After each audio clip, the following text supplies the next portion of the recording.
Today's episode is brought to you by Musical Theatre Radio's merch store. Looking for that perfect gift for someone or just want to treat yourself to some great musical theater themed merch? Head to musicaltheaterradio.com and click on the All Things Theater button on the homepage and check out all the different designs available. And now, today's interview. Welcome back to another episode of Be Our Guest here on Musical Theatre Radio. I am your host, as always, Jean-Paul Yovanov. In February of 2025, we saw the release of the original off-Broadway New York Fringe cast album of Urban Momfare. And to tell us all about the show and the album are its creators, Pamela Weiler Grayson and Alice Jankell. Hello to the two of you. Hi. Awesome. So before we get into talking about the show, we want to get to know who you are first. So Pam, we're going to start with you. I always ask for a 30-second bio. So who is Pam in 30 seconds? Oh, wow. I'm going to have to talk really fast for a 30-second bio. I have like a real full circle thing, but I'll try to make it very succinct. I grew up in New York City. I'm a native New Yorker. I always wanted to be a performer. I thought I was going to be Annie on Broadway, but my parents wouldn't let me audition because they thought I might actually get it because I had curly red hair and a big belty voice. And so I'm not bitter anymore. But I really always did want to be a performer, and musical theater especially was my first love.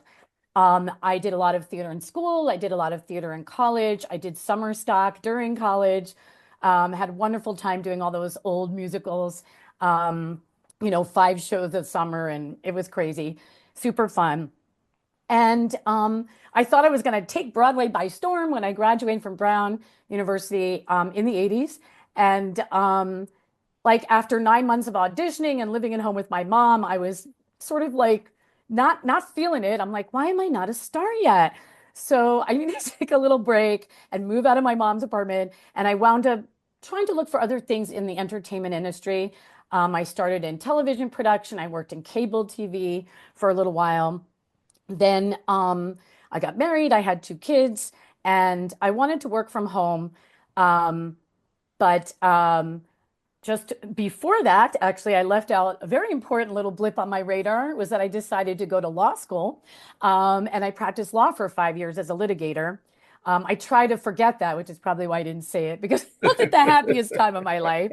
After my second child was born, my husband and I, he's an eye doctor, we were like, what do you want to do? And I said, I don't want to be a lawyer anymore. So I wasn't ready to get back into theater, but I wanted to do something creative. So I started thinking about writing, which I had done as a young person too, but not as much as performing. And so I started freelancing and writing about what I know, which was being a mom, particularly on the Upper East Side, which is where I also grew up. And I started sending my pieces in. I started getting published. I wound up being in the New York Times, New York Observer, and some well-known magazines for many years while my kids were growing. And but I sort of felt like a little godfather, like they keep pulling me back in, like I need to get back to theater. People would ask me to do a song here or there. And I started thinking of all these songs about motherhood that were kind of dovetailing with what I was writing about at the time. I would make them up in my shower. I record them in my tape cassette recorder, because back then we didn't even have iPhones. That's how long ago this was.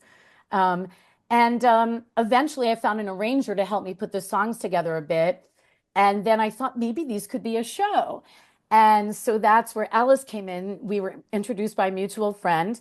I said, I need a dramaturg, director, somebody. And then I could get into the rest later, but that's basically my story. And then I can tell you more. I've been writing ever since for theater, both musicals and plays.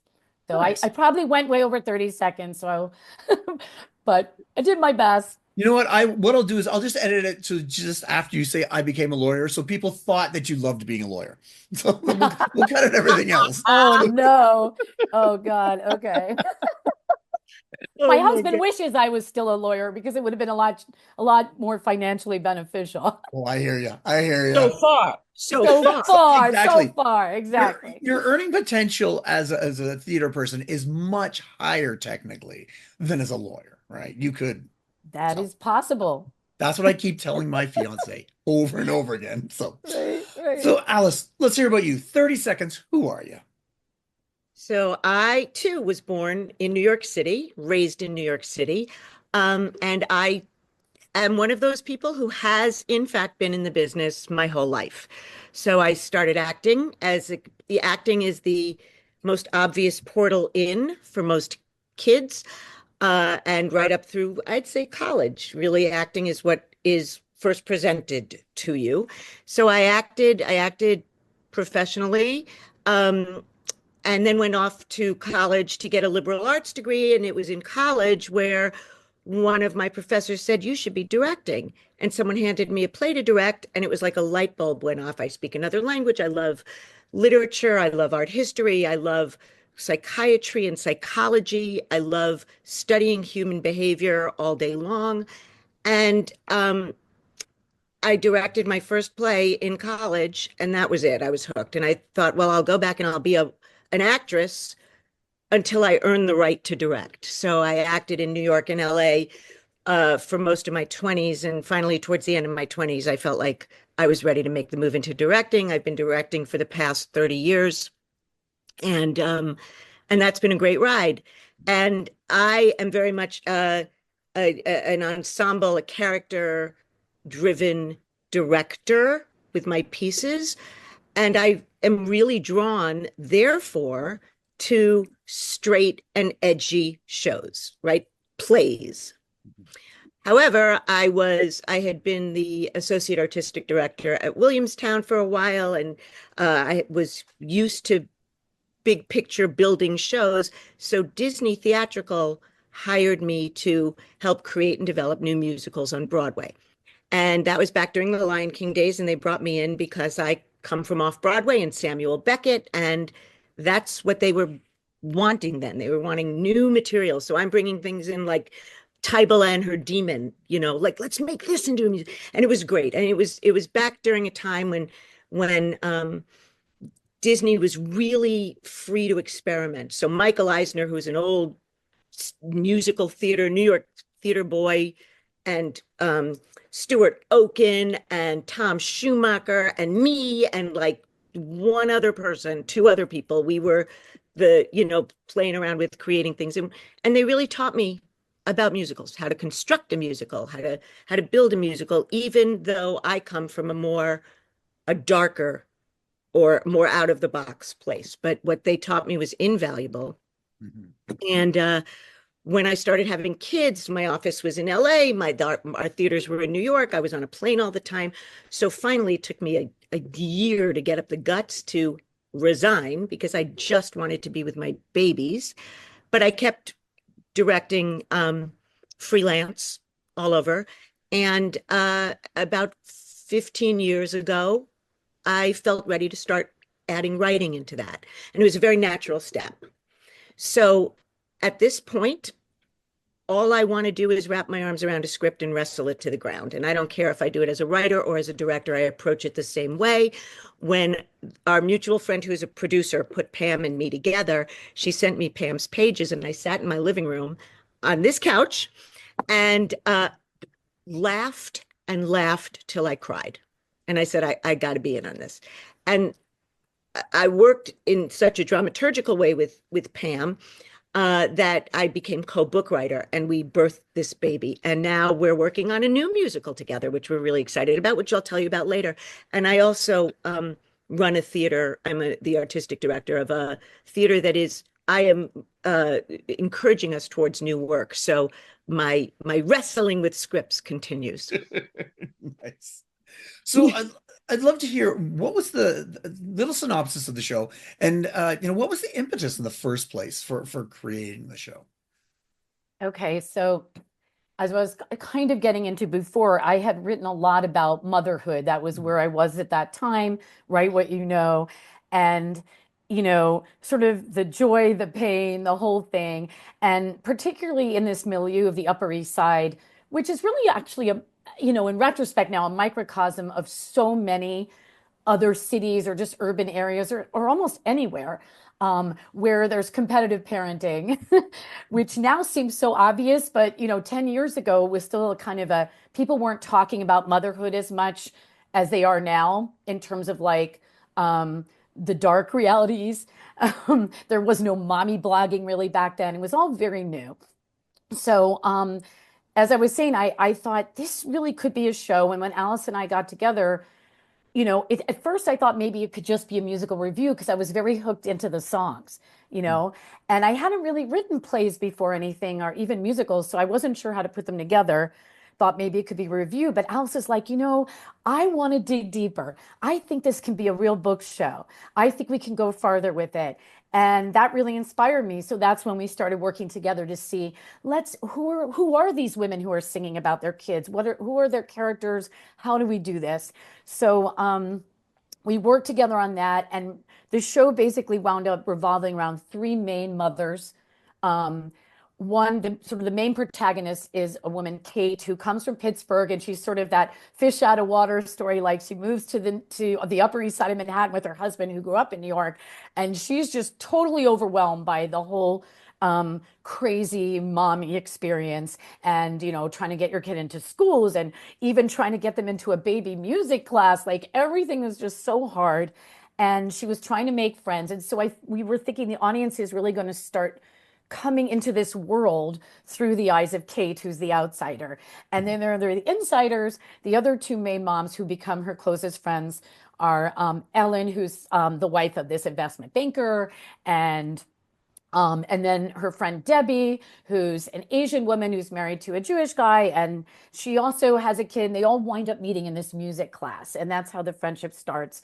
And they all kind of bond because they realize everyone else around them seems totally nuts and awful, So they become each other's anchors throughout this 17-year journey. So we did decide we were going to make it kind of this time span arc where we could snapshot these women at different points in their lives as mothers. And then Alice had all these great ideas for literally transforming that into these projections of Christmas cards, we shouldn't get into that, of the children aging. So that's how we structured the show, and it was really interesting. So you'd realize, okay, now we're fast forwarding a number of years because they're no longer babies. They're now maybe 10 and all that. And you can add to that, Alice. So we just kept building the ideas of the show, and we kept working on the songs, and I don't know, it just really kept growing. Do you want to add more about that? Yeah, I think what was important to me with the holiday cards being projected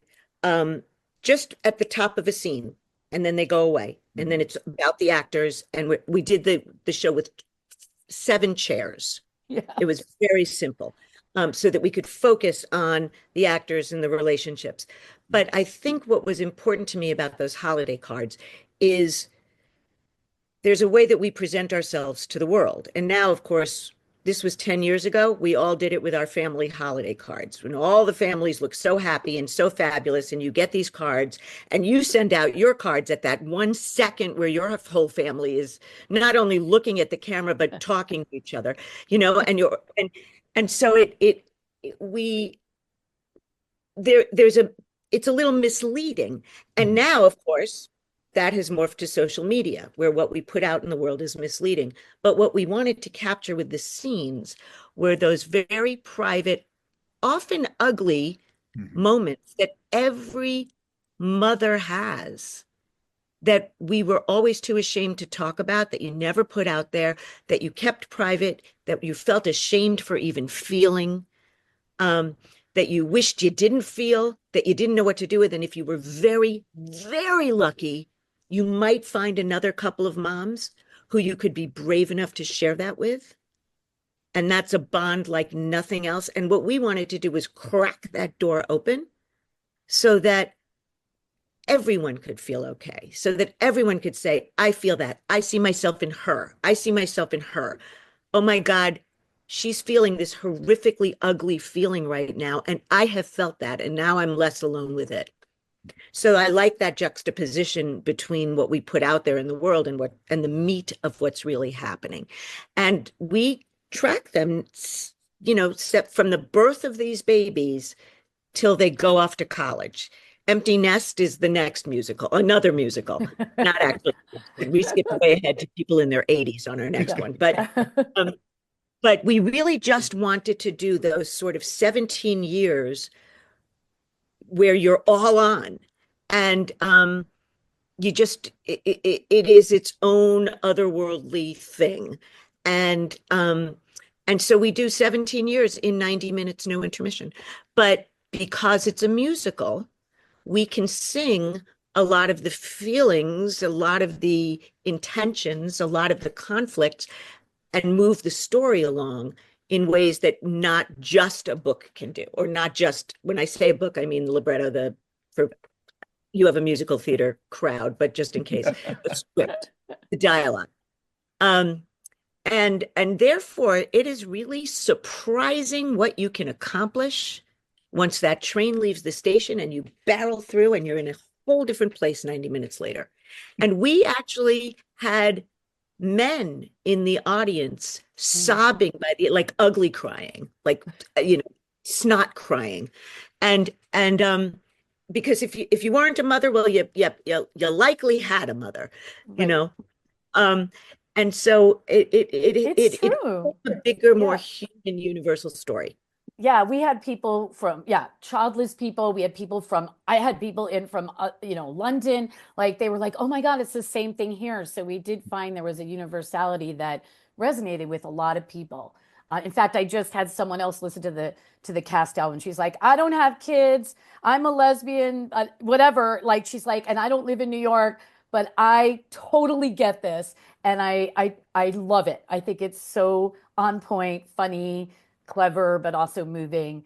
And yeah, so we're happy that it's really resonated with so many different kinds of people, not just these young moms.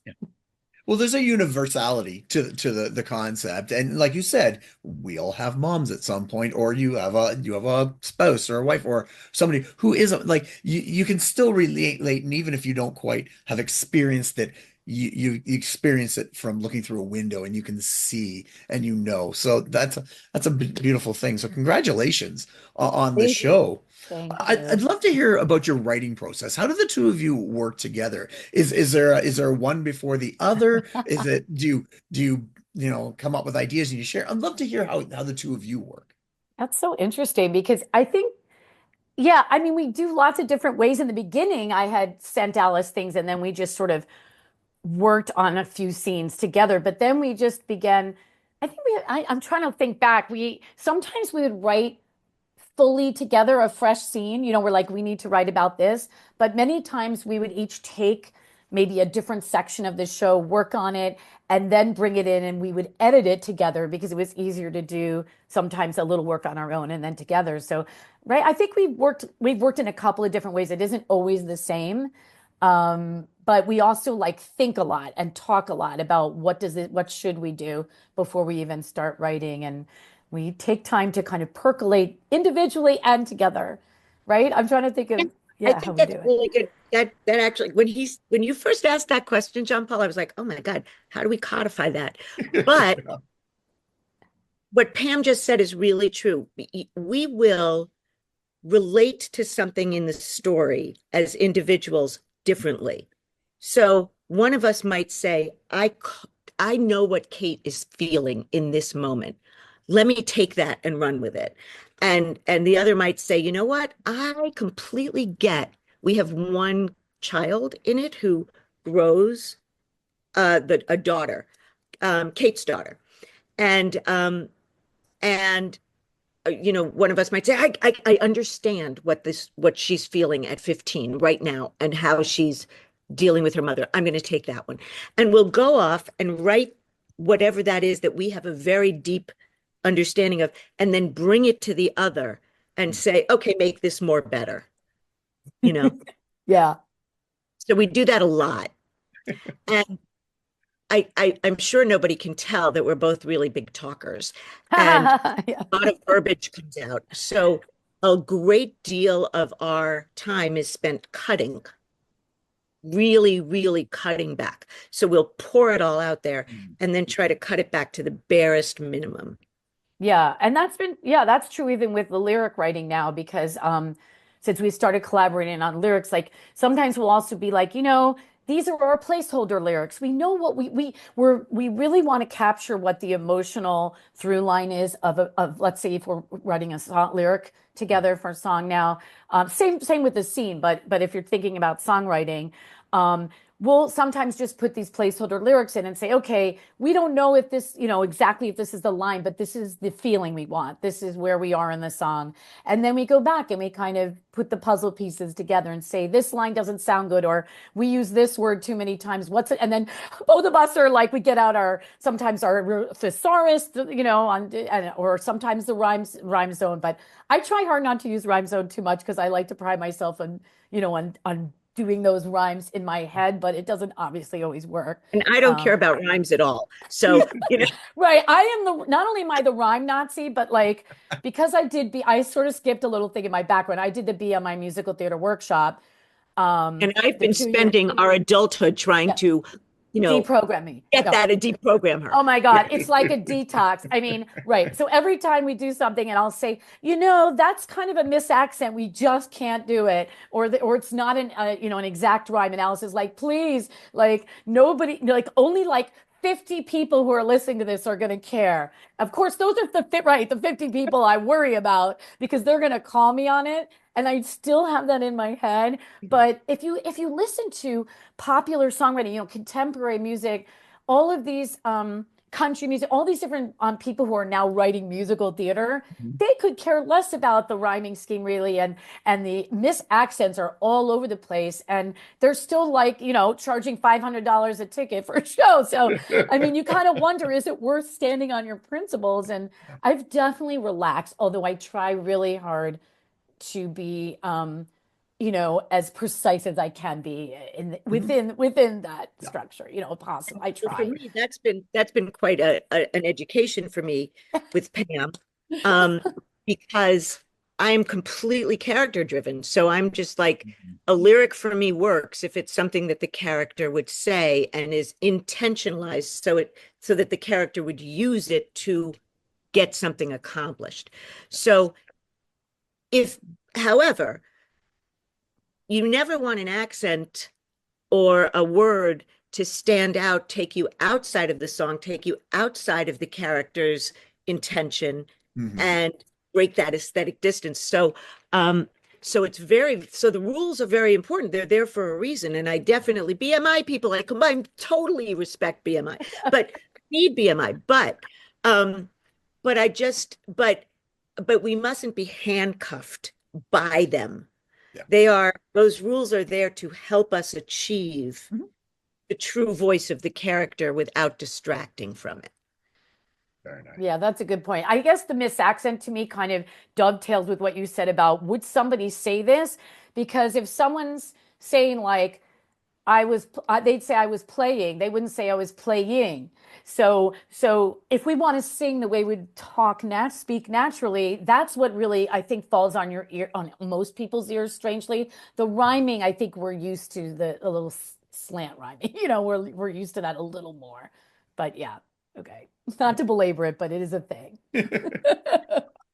I'd love to hear, when did you start writing this, and the production history, where it's been going, the workshops or anything, productions, etc., along the way? Yeah, so I think we kind of started, it was around 2010, 2011 when we really started wrestling with this, I think. And I believe our first reading was in 2012. We had a private reading. We definitely had a stage reading at Emerging Artists Theater. They were extremely instrumental in helping us move this show. Paul Adams, the artistic director, he always believed in us in the show. We had a stage reading in 2013 in their New Works Festival. And before I even get to that, I want to give a shout out to my arrangers, because I'm the kind of composer who has to have arrangers. I don't have like a strong music theory background. I'm more of I always sort of joke I'm the female Mel Brooks of songwriting. It's like, in terms of how I write music, like I have to have someone who really can manhandle the music. So I started with William Waldrop, who's now done lots of other things, and Claire Cooper became our arranger as we moved along in development, because William got busy with a lot of other shows and stuff. So she helped a lot with the music. She was involved pretty early on. Director and a Yes. member of the.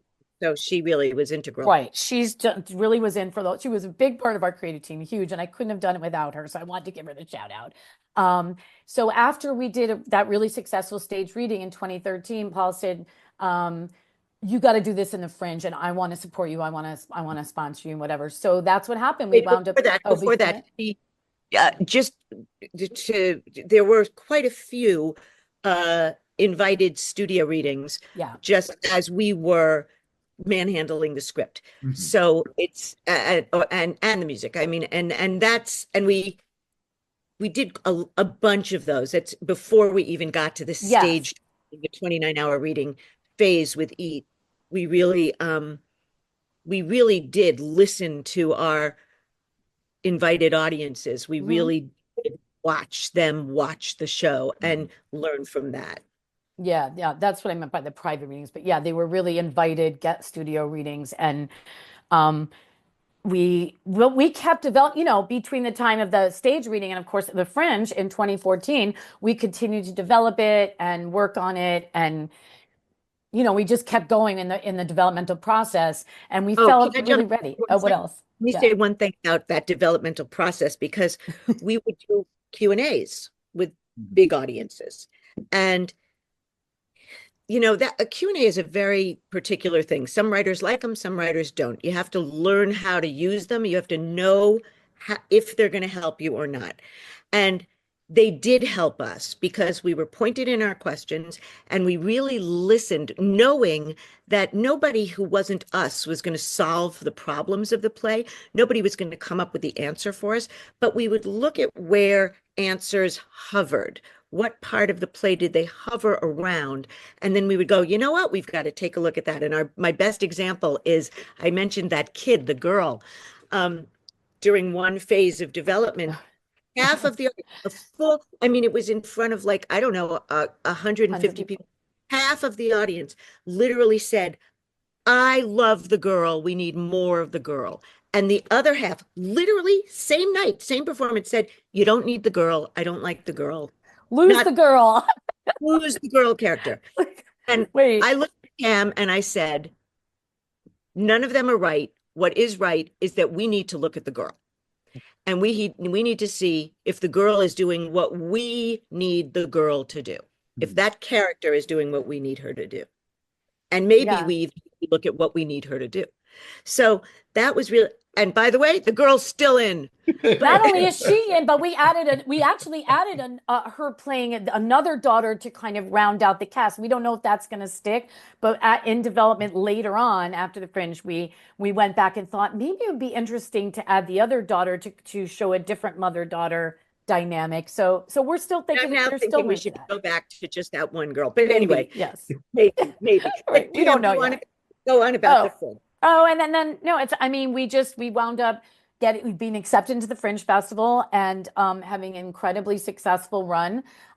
We had these three main moms, and then we used three other actresses who played sort of the ensemble in a couple of different roles each, and they were wonderful. So it was 6 women all together plus the daughter. So it was actually a cast of 7. And we hustled like crazy.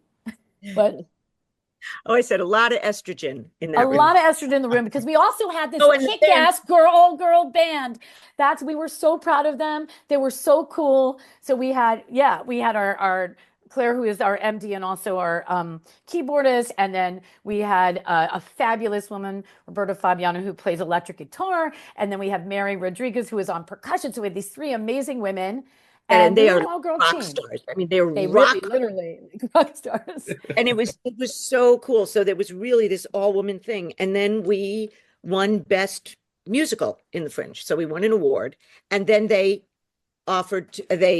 we got the encore. Yeah. So they took us. So we moved to an off-Broadway theater and had a run there. And it was sold out the whole way. It was really it touched people, which is great. That was really exciting. It really was. But boy, was it so much work, because I don't know how much Fringe work you've done, but you are packing up your entire set Yeah. Anything you might be using, Props, everything. little roller suitcases, and you're rolling them across the city, you're rolling them from the rehearsal room to the thing. You're just rolling around, you're setting up, you're breaking down. It's so much work. You have to love your company, you have to love your script, you have to love each other, and you have to like go to the bar afterwards, and because it's exhausting. Yeah, but it's so much But fun. And it's such a bonding experience to do a Fringe show because it is sort of being thrown to the wolves a little Yeah. bit, right? And dealing with your other shows, right, who are coming in right after you. And it was a really exciting time, and the vibe was just so positive. So we had a great experience. That's great. And then we Congratulations. made an album. Yes. Awesome. Well, before we get to the album, I want Yeah. to ask you a question because and I always ask this of my guests who are the creators.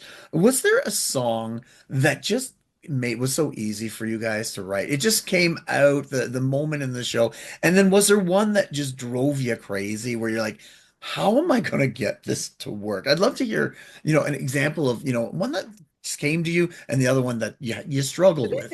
this is totally for Pam because Pam wrote the lyrics and the music Mhm. on this. So this is anything with the Yeah, okay. That's hard. I do it. I wasn't prepared exactly for that. It's a really good question. I think one of maybe the first song I wrote, everyone asked about the baby, was like so easy for me. I was feeling that way at the time, and hopefully we'll play it.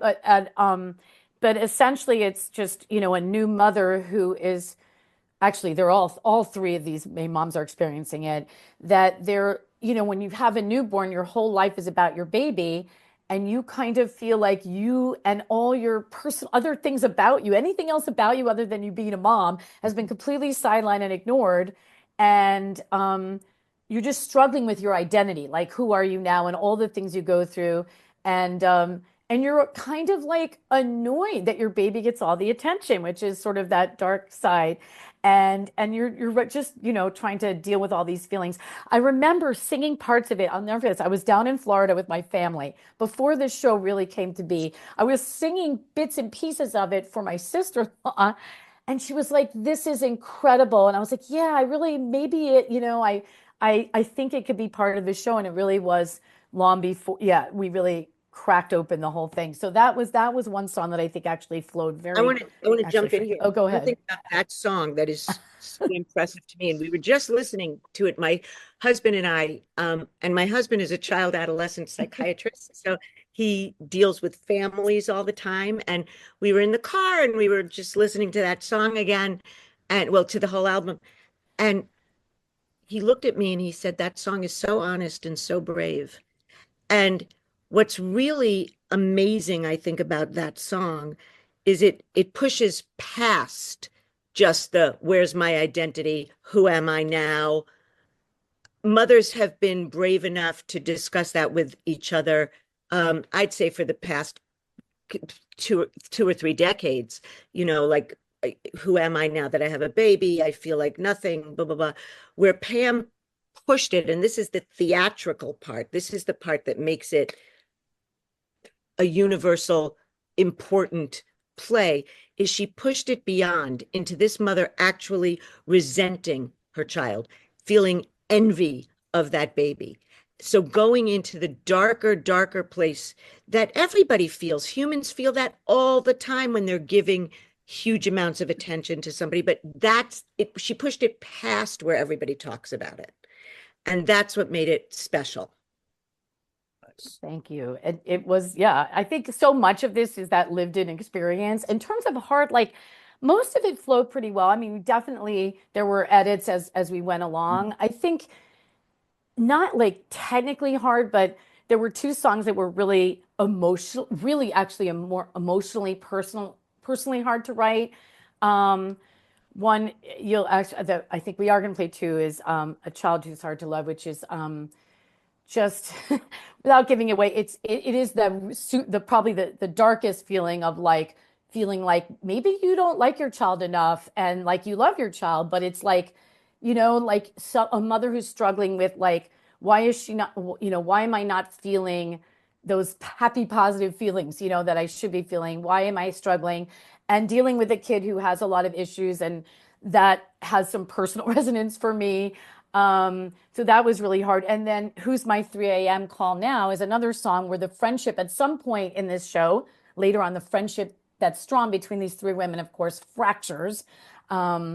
And they find themselves very alone because they were they're each other's person, you know, people.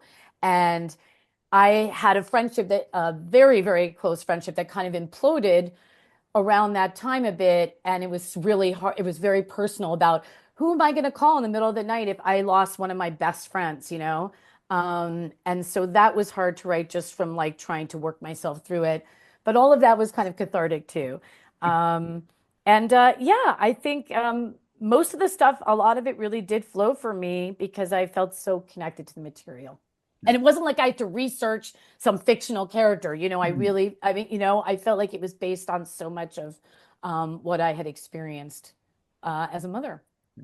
Well, Alice, with the book, was there any moments that you found that, you know, you could just write the scene and it was so easy, or you know, ones that were like, I don't know what to say. I don't know what the character's going to say. Nothing's coming out of my mouth, so nothing's coming out of their mouth. There's a scene that happens in a ladies' room at a bar mitzvah, Right. where two of the mothers are in there. Oh no, actually, it's one of the mothers and our Kate's 13-year-old daughter. And there is this moment in there where it's not Kate and her daughter in there, it's the other mother and the daughter in there. And there was something that the daughter was able to get from that other mother that she wasn't able to get from her mother, that I think I just found it so important and so cathartic, because it does take a village to raise a kid, and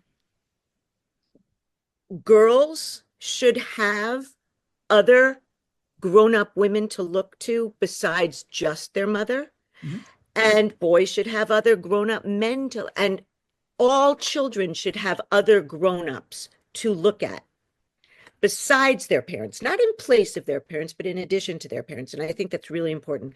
And so that was a very, very moving scene and easy for me to not only write, but stage. Nice. So how do people get to know more about the show? Like, is there a website? Is there socials? How do they listen to it? All of that and fun stuff. That's a good question. We actually have, so a little more of the history of the show is that right after the sort of success of the moving to the other theater and the encores and all of that, some Broadway producers got interested. Nice. And they wanted to take the show. And we actually worked with them for about a couple of years, and they had very strong opinions of how it should go. And we wrestled back and forth for a while. And after 2 years, we all sort of agreed that we're not working on the same show and making it go. So, and just at that point now, we'd been living in this show for a long time. We became interested in, as you do, you're always writing, you always have a lot of projects going on. It's very important to throw a lot up against the wall. And we became interested in the source material that eventually turned into The Sustain, which is the musical we're working on now. So after that time with the producers, we sort of put Urban Momfare down for a nap. It's napping. And a little time out. Yeah. It had a little time. And so, but because we had this album sitting there and it was on CDs, because back then you didn't stream, you did CDs. Pam had this brilliant idea of saying, well, if we're not ready to resurrect it by ourselves right now, because our focus is on something else, although we're happy to resurrect it, it's just not what we're forward thinking of at the moment. But she had this great idea to start streaming the music. And that is a really good way to get in and start getting to know this show, because we would love this show to have more of a life. We totally would. We didn't wind up creating a website. I mean, we have the graphics. We actually had a Facebook page, and I think that sort of went away over the years because we weren't sure what we were going to do with the show. So, like I said, we didn't want to promote it in that format. We just didn't know if we were going to make a lot of changes later. And as Alice said, we started working on a new show. And there was no streaming in 2015 when we recorded the album. So it didn't even occur to me we were going to use that album, that CD, to promote to potential producers. And then over the years, I was like, gee, all these other people are getting shows on like Apple Music and Spotify. Maybe we should do it. And as soon as we had the 10th anniversary of the show and the album, I was like, this is what we're going to do. We're going to put it out there. We'll see if it can have another life. People who had never seen a show or heard of it started telling me, oh my God, like this is exactly what I'm going through now too. Like they said, it's the same feelings, like it's really timeless. So that was very encouraging. So that's why I was also like, let us put it out there. Let's see how it resonates. And maybe we can take another look at it because we feel that the songs are really strong, the material is strong. And yeah, and we can do that with this technology now that we have. And at the same time, like everyone else, work on our new projects. So that's it. So yeah, go to Spotify, Apple Music. Urban Momfare is on all the music streaming platforms, and that's really the best way to kind of get a taste of it. And then of course you can follow us. You can contact us on our website, socials. Hopefully you'll put that out there somewhere. And if anyone is listening and interested, please, we'd love to chat. Well, do you have anything going on? I know you mentioned this new show you're working. Anything else you want to promote? You want to talk about? Well, I think I'd like to talk about that a little bit more because we have some sure. exciting news on that. Alice, you tell the story. Which one? The Sustain? Of the Sustain, yeah. Of the Sustain. Yeah, okay, so right around the time that we put our Urban Momfare baby down for its nap, the New York Times published some articles on sexuality and the elderly. And they were fascinating articles. And my in-laws were getting up there at that point, as was my mom. But my mom I was focusing on my in-laws because they're a decade older than my mom. And I just got fascinated with this. And there was an incredible picture of what the New York Times called a senior prom, which was a dance in a senior living facility. And there was a picture of a woman in a wheelchair and an old man leaning down over her, holding her hand, and the two of them are glowing. And I just thought, why don't I know this about the elderly? Why don't I understand that, and this became a song, you're alive until you're dead, and that people are themselves with their wants and their desires and their foibles and their sexuality all the way to the end. Yeah. And let's look at that. Let's crack that open. Let's expose that. And Pam was so excited about that. We jumped on it together. And then we brought in a fabulous composer who we had worked with.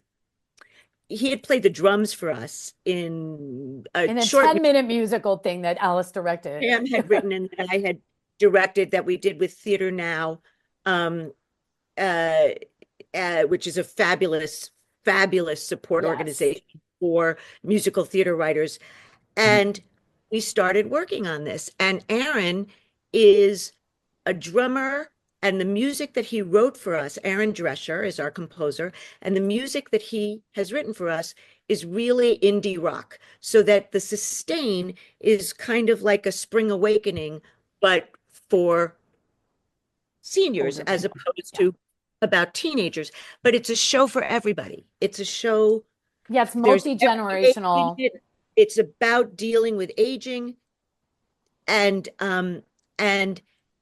Aaron has done a great job. And Theatre Now has taken the Sustain under their wing and has made us one of the writing teams in their international musical theater writers workshop, which is they only nurture 20 teams, 10 in their New York workshop and 10 in their international workshop. And they have been phenomenal mentors of this. They've given us a table reading, they've given us a 29-hour reading, and now we just all won a grant to do a workshop of it in New York in September. Yeah, so that's our big news. We've been members of this Writers Lab since COVID. They started the virtual International Lab during COVID, and there are some New York teams. And Aaron, we met, who was originally in New York, he moved to Nashville, so he's working on the road all the time in Nashville and everywhere. And I didn't write. I originally was writing some songs, but we wanted a different sound, and that's why we teamed up, decided to collaborate with someone else on the music. And that's the sound we got. And it's really exciting to hear someone play a guy in their 80s who used to be like in the music world, plays the electric guitar, and that, because that's the music. People in their 80s, their old-timey music is rock and roll. It's rock. It's the Rolling Mick Jagger. Yep. Right.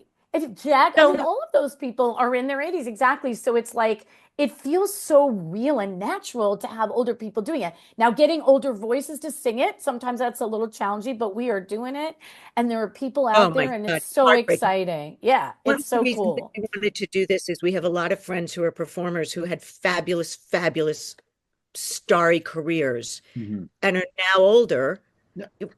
And are just having to play the, grandma in the corner. Yeah. And we're like, why can't they play this sexual? So the Sustain has sex scenes and wet dreams and love and hate and confusion and death and love and laughter and guilt and everything. And it's very much, and because life and death coexist and skate along at the same time. And this is very much a life-affirming, spirit-raising, a human spirit-raising show, but it is not a comedy. It's not a musical. It's not Cocoon the musical. Right. It has humor, but it's really really real, deeper. And it's a very book-heavy show.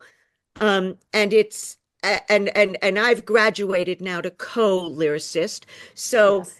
Pam and I are co-lyricists, co-book writers, and Aaron is the composer. And it's a great team. That show sounds great. It sounds like so much fun. I can't wait for you to come back on when it gets a little bit farther along and talk about it and see how it went. And definitely, we'll bring Aaron on. Please do. So when it goes up in September, maybe you come back in October and we can talk about how it went and just about the show and all that fun stuff. That'd be Thank you so much for still wanting to have us back, even after all our after we probably talked way over your limit. I have that's the New York thing. But congratulations on that show, but also Urban Momfare as well. And I know it's asleep right now, but you know what? It's easy to wake the baby and bring it back up and start talking about it. And hopefully it'll come back refreshed. Exactly. And hopefully people will hear this and be interesting.